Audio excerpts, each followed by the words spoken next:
કે આપણો ત્ર્યંબકમ યજામહે મંત્ર આપણે જેટલો બોલીએ છીએ ને ત્યાં મંત્રની સંખ્યા પૂરી નથી થતી. 6ઠ્ઠો અધ્યાય જે છે એ યજુર્વેદ સંહિતાના 3જા અધ્યાયના 56 થી 63 એમ કુલ 8 મંત્રોનો એક ગુચ્છ છે અને એમાં રુદ્ર અને સોમની સ્તુતિ મળે છે. આપણો જે પેલો જાણીતો ત્ર્યંબકમ યજામહે મંત્ર એ અહીંયા છે, રુદ્રાષ્ટાધ્યાયના 6ઠ્ઠા અધ્યાયમાં.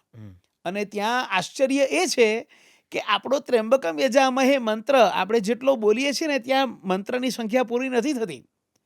ત્ર્યંબકં જજામહે સુગંધિમ પુષ્ટિવર્ધનમ ઉર્વારુકમિવ બંધનાન મૃત્યોર્મુક્ષીયમામૃતાત્ ત્ર્યંબકં જજામહે સુગંધિમ પતિવેદનમ ઉર્વારુકમિવ બંધનાદિતો મુક્ષીયમામુતાઃ.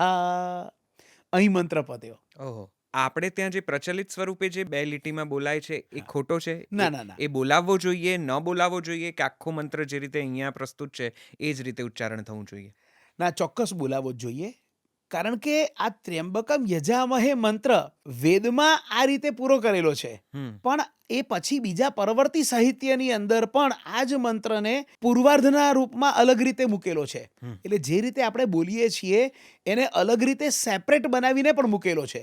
એટલે જે લોકો આવી રીતે એ મંત્ર બોલે છે એ કોઈ પણ પ્રકારે મનમાં એવો ભય ન રાખે કે અમે અડધો બોલીએ છીએ કે ખોટો બોલીએ છીએ. અને હા, એમાં પણ પાછું ખોટો બોલીએ છીએ એવું જ્યારે થાય છે ને, હા.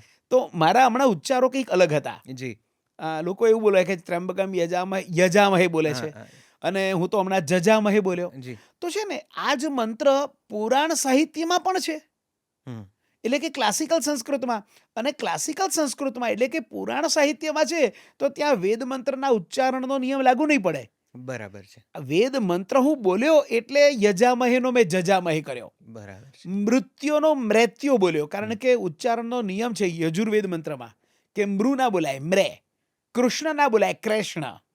તો મૃ મ્રે અવગ્રહ ચિહ્ન આવે ને ત્યારે એડકી આવે એવો અવાજ કરવાનો. પછી અમુક જગ્યાએ ઘૂં, એ બધા રસ્વ અને દીર્ઘ એવા બધા ભેદ આવે છે. પણ ઘણા લોકો જે રીતે બોલતા હોય છે ત્ર્યંબકમ યજામહે સુગંધિમ પુષ્ટિવર્ધનમ ઉર્વારુકમિવ બંધનાન મૃત્યોર્મુક્ષીયમામૃતાત, તો આ રીતે પણ બોલાય એ લોકોના માટે કહી દઈએ છીએ કે તમે બોલો છો એ કોઈ જ ખોટો ઉચ્ચારણ નથી. બરાબર છે. તમે બોલો છો એ સાચું જ બોલો છો.